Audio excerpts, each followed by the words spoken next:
Welcome back to Maranatha Teaching Channel. My name is Femi Fenajo, your host. It's good to have your company back again.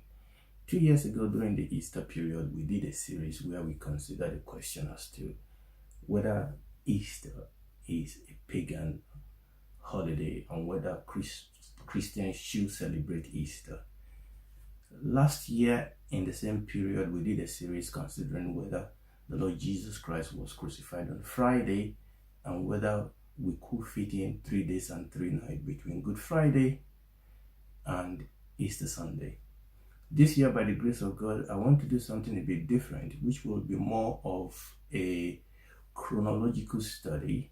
So what we want to do is a series of study, hopefully short study, that I've titled Countdown to the Resurrection. Essentially, is looking at what is traditionally called the Passion Week.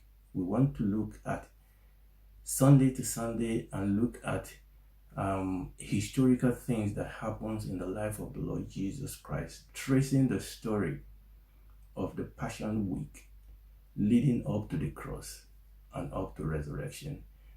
And I'm hoping that by doing this, we can entangle, as it were, the history, the storyline as to how it all culminates on the cross and on the resurrection. And as we go through that, even though it's going to be more of an historical chronological study, hopefully understanding this will be a tool to understanding the revelation of God in this last 1 week. We need to understand that the gospel account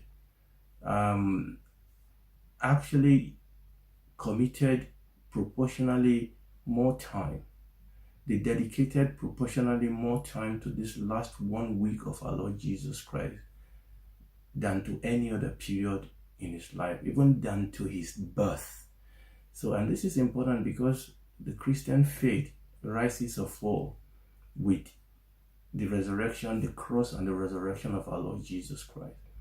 Our faith is hinged, the heart of the gospel is the resurrection of the Lord Jesus Christ. So the gospel writer dedicated a lot of time to this period of his life. So we're going to do that. Essentially, that is what we want to do.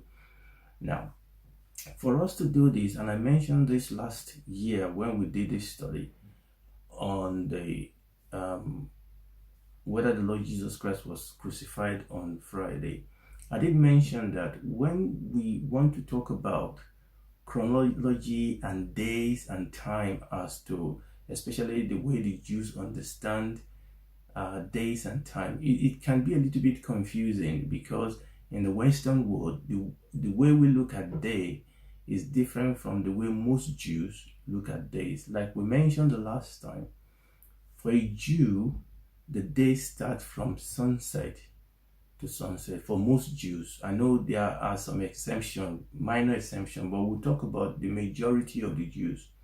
So their days start from sunset one day to sunset the other day. And that can be a problem sometimes when you want to, describe what is going on a particular day in a Jewish setting, and you are looking at it from a Western point of view. So that's the first thing we need to understand, that a Jewish day starts from sunset to another sunset. That's the first thing. The second thing is that Jews don't name their week like we do in the Western world. Jews don't talk about Sunday, Monday, Tuesday. They don't. Okay. For a Jew, the only day of the week that has a name is the last day, the 7th day of the week, which is called the Sabbath day. That's the only day that they name. Okay. And they don't have name for any other day of the week. So all they have is to talk about the first day, the second day, the third day, and so on. Now we call it Sunday, Monday, but they don't. I mean, obviously you need to realize that there are reasons why we in the Western world even call those days by those names, but that's not what we are dealing with. So for a Jew, they only name the day of the week, first day, second day, and then the only day that have a name is actually the 7th day, which is the Sabbath day. So So the Sabbath day is the seventh day. Their Sunday is the first day, which it will be the first day of the week. And then you have the second and the third day. So these differences sometimes can make it a little bit difficult when we want to, talk about things, history, chronology in Jewish setting, and overlay it, as it were, to our days.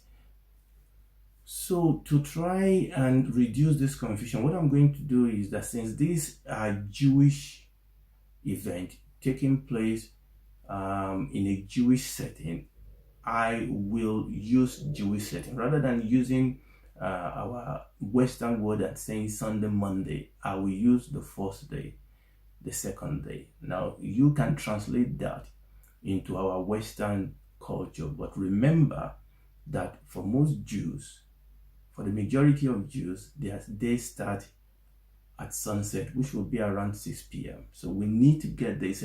I was thinking about this and thinking, how can I make this not confusing? So I decided that the best way to do this is talk about this event from a Jewish point of view. Okay, so I'll go over that again. We are not going to use Sunday, Monday. We are going to use the first day, which will correlate to our Sunday, but not totally, bearing in mind that their own days start from sunset, and that also we will use the way the Jew look at a day. Okay, so their days start from 6 p.m. to another 6 p.m. the next day. So I hope that by doing that, I will be able to reduce the confusion that can potentially occur in this teaching. Okay, praise the Lord. So today we are going to look at the first day, which we will call Sunday. So we want to look at what was the event that happened on the first day. Remember, we are looking at the Passion Week. This is countdown to the resurrection, countdown to the cross, countdown to the resurrection. Let's take our Bible and read Mark chapter 11, verses 1 to 10 is the record of the triumphant entry of our Lord Jesus Christ. And that is the main event that happened on the first day. Remember, we are talking about the Passion Week, and this is countdown to the resurrection, countdown to the cross, countdown to the resurrection. So the main event that occurred on the first day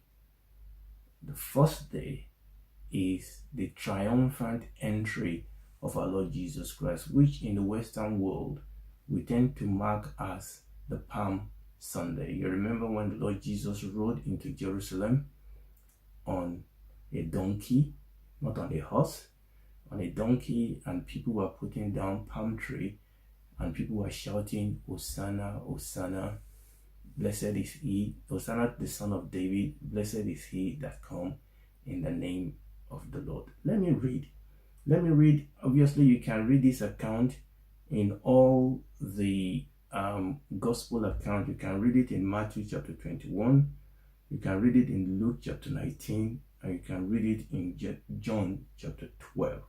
But I will read the Mark account in Mark chapter 11, verses 1 to 10. And when they came nigh to Jerusalem unto Bethphage and Bethany at the Mount of Olives, he, Jesus, sendeth forth two of his disciples, and saith unto them, Go your way into the village over against you, and as soon as you enter into it, you shall find a colt tied, whereon never man sat. Loose him and bring him. And if any man say unto you, Why do you this? Say ye that the Lord has need of him, and straightway he will send him hither. And they went their way, and found the colt tied by the door without, in a place where two ways met, and they loosed him. And certain of them that stood there said unto him, What do ye loosing the colt? And they said unto them, Even as Jesus has commanded, and they let him go. And they brought the colt to Jesus, and cast their garments on him, and Jesus sat upon the colt. And many spread their garments in the way, and others cut down branches of the trees and strawed them in the way, and they went before. And they that followed cried, saying, Hosanna, blessed is he that cometh in the name of the Lord. Blessed be the kingdom of our father David. Blessed be the kingdom of our father David that cometh in the name of the Lord. Hosanna in the highest. And Jesus entered into Jerusalem and into the temple.